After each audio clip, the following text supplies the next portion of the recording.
Hey everyone, welcome back to iOS Hacker. If you use iOS's built-in password management and password autofill features and have recently updated passwords for one of the services that are added to your password autofill feature, then you are in the right place.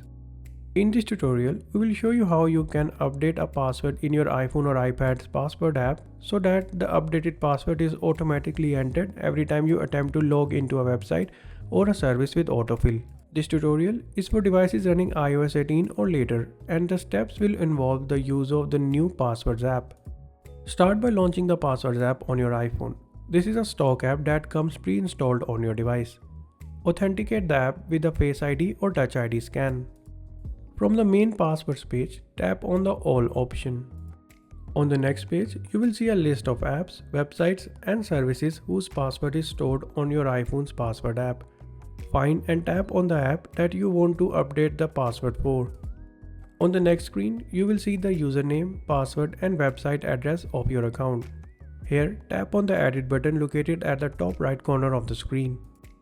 Now tap on your password to edit it and replace it with your new password. Once you have correctly entered your password, simply tap on the Save button from the top. That's it. This is how you can quickly update passwords in the Passwords app and enter correct password with the password autofill feature of your iPhone or iPad. If you found this tutorial helpful, then make sure to give this video a thumbs up and subscribe to our channel for more useful iPhone tips and tricks. Thanks for watching.